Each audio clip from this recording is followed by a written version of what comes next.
We're going to continue with chapter 4. Chapter 4 is about collective rights, and I believe the first 4 chapters is kind of the first unit in your grade 9 segment, which means that after this, maybe chapter 5, maybe chapter 6, one of those will start the economic aspect of grade 9 curriculum. Okay. So we finished up our last chapter. We did a project, chapter 3, about individual rights. Collective rights is for groups. Okay, that's what a collective means.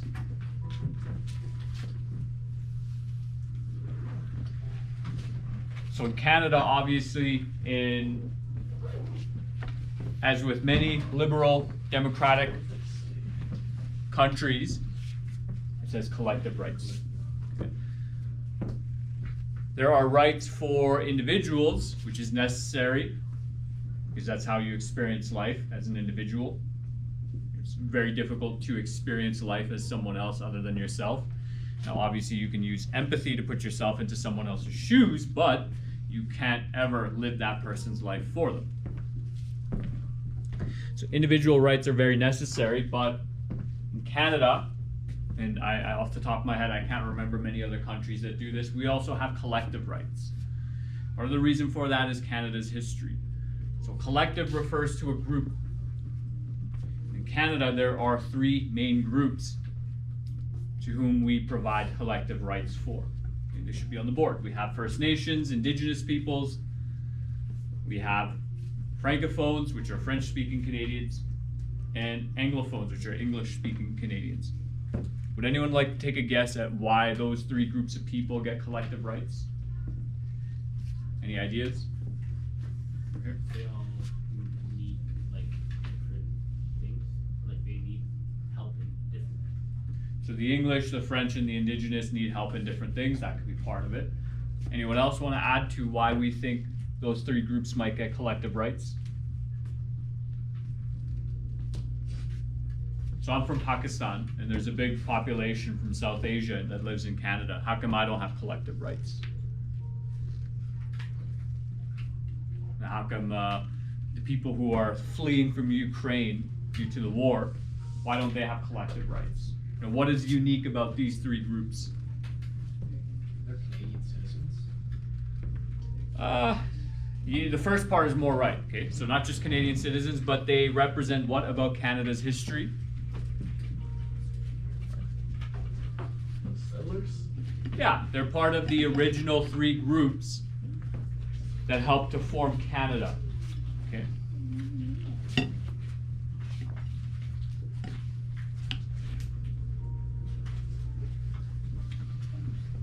So in grade 9, we don't teach that much about history. You learn a little bit more about that in grade 10, in globalization. But with Canada's history, obviously you had the English and the French, primarily, who came across from Europe after the late 1400s and settled in North America. Now, the Indigenous people were already living here at that time, and there's evidence to suggest that they've been living here for the last 10 to 12,000 years. That's a popular opinion. There are, what's a good word to use? There are other theories that suggest that maybe they've been living here for 20 to 30,000 years, particularly if you look at the language diversity. So indigenous languages have quite a bit of diversity in the space that they lived in. And so linguists will say that, well, due to that diversity of language and dialect, it would suggest that they've been here a lot longer than 10,000 years. Okay.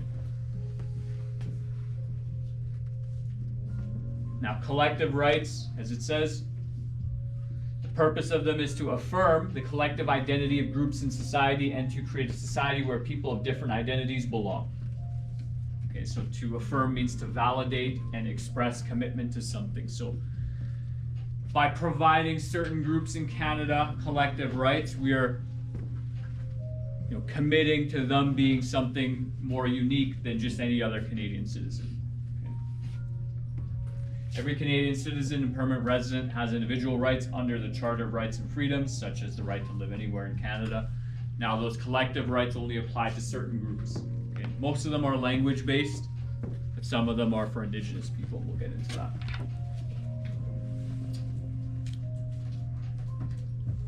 So the specifics for Indigenous people, obviously, I don't know how much we looked into it previously, and not too much, but the Indian Act was instated about 10, 11 years after Canada formed as a country, about 11 years after.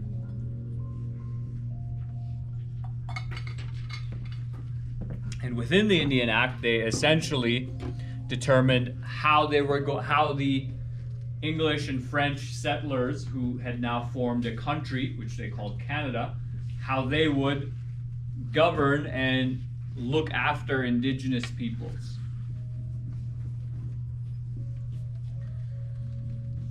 And it's very interesting that they chose to do that. You know, do you need someone to govern and look after you, to take care of you? Some of you said yes, most of you didn't say anything. Some of you are saying no. So do you think that you could live your life on your own with no help and be fine? Like modern? Yeah, right now. Probably. Probably. So if your parents weren't around, you'd be okay. Yeah? I think so. You think so? What do you think would be the biggest challenge? Paying for the house. Paying for somewhere to live. Yeah. Some of you said yes, it's good to have, or it's nice to have someone to help watch over you, govern you. Why is that? I think you were one of them. No? Do all of you think that you'd be fine without your parents? No, some of you don't. What benefits do our parents provide us? Like teaching you proper manners. They can educate you, teach you proper manners. Okay. Do any of you want to add? Don't be shy with the camera. Come on, just say something. It can't even hear you. Partake in the conversation. Okay. So if the Canadian government determined that the Indigenous people needed some sort of legislation to govern Indigenous peoples, what do you think that suggests about the way the Canadian government saw Indigenous people? Do you think, yes? They didn't really view them as equals. They didn't view them as people, right? Potentially. If they did view them as people, did they view them as people who could take care of themselves? Potentially not, right? I mean, none of us were there. We don't really know how those discussions went exactly. Okay. Now, in relation to the treaties, you know, there are some Indigenous groups from that time period who acknowledged that things were changing rapidly. That the Europeans that came over brought with them different technologies, a different way of life, and things were rapidly changing for them, and that they would have to adapt. So there were some groups who wanted help from this new thing that was being created to be able to integrate. Right? There are many Indigenous groups who make decisions not just for themselves, but for their tribal group, 7 generations down the line, which would essentially mean, like, if there's you, let's say you have a child, and your child has one, and them, right? So now at that point you're a great-grandparent, 6, 7.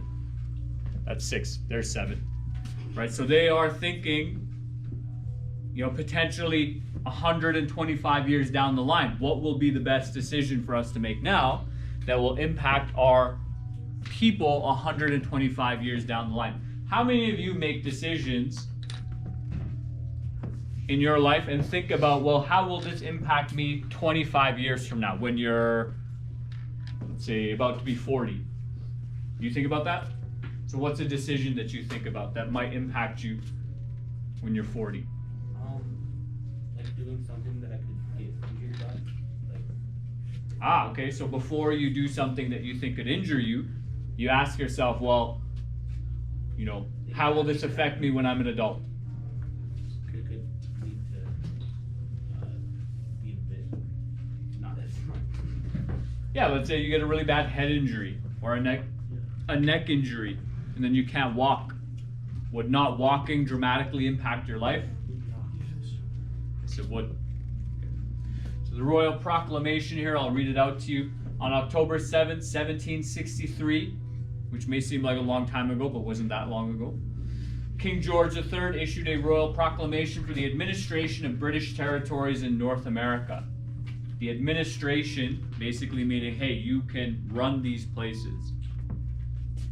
The Royal Proclamation of 1763 set out the core elements of the relationship between the First Nations and the Crown, established the recognition of First Nation rights in Canada, and laid the foundation of the treaty-making process.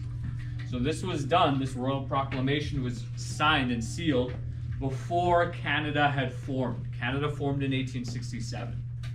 So this predates Canada, right? If we go back to the previous slide, it predates all of these treaties. These treaties were signed by the Canadian government and certain Indigenous groups.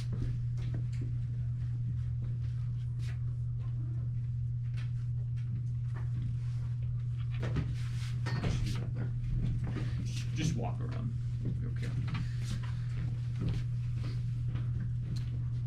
Now, once the Canadian government came along and started making decisions for themselves, because the Royal Proclamation was signed by the King, they had to negotiate with these particular groups individually, and they didn't always negotiate. Sometimes they simply, particularly BC, for example, if you look at that map, again, we'll go back.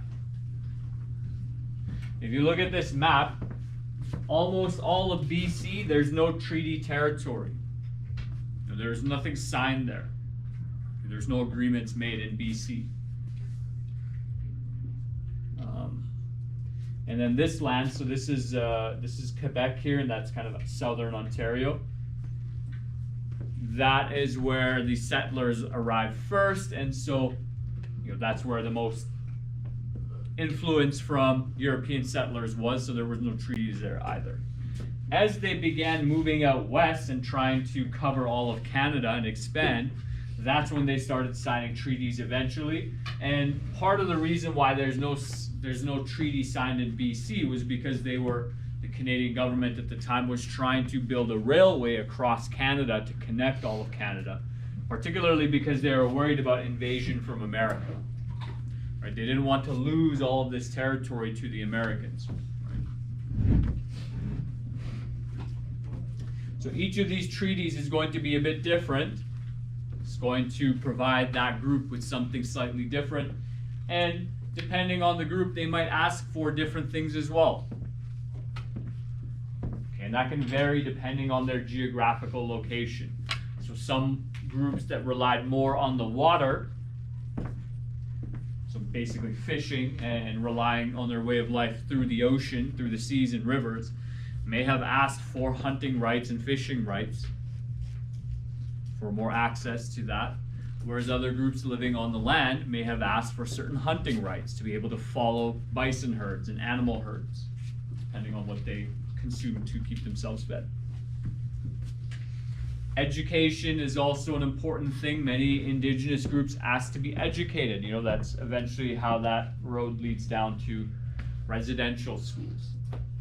Although they didn't ask for residential schools and what happened there, part of it was recognizing that, hey, this new group of people who is now running this area, is governing it, ruling over it, well, they have a tendency to farm. They stay in one spot and they grow their food rather than hunt it and follow it and move around. They stay in one spot. And so it might seem very normal for us to just stay in one spot, to live in one house, go to the grocery store to buy food.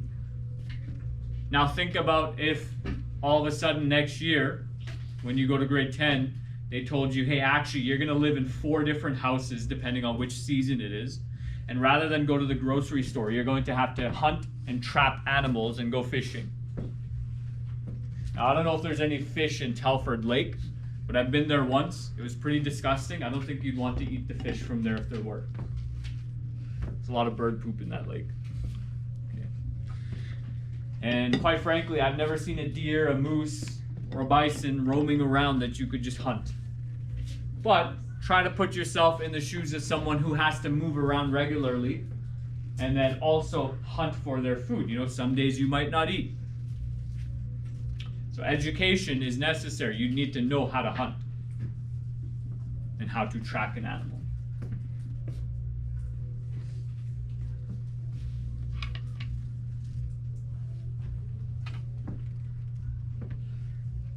there's a lot of controversy on the treaties, what was requested from both sides, how they were negotiated, if or whether or not they were negotiated and not just something done by force.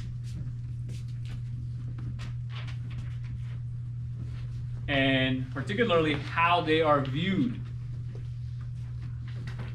So many people nowadays have this, or the most common understanding is that, well, indigenous people didn't know what they were doing, what they were signing.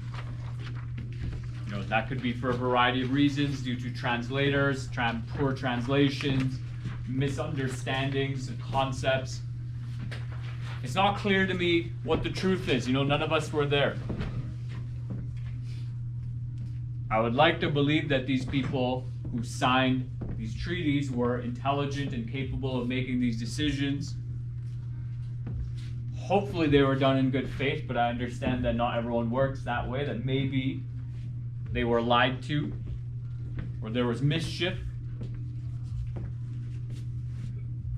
But it's hard to know for sure.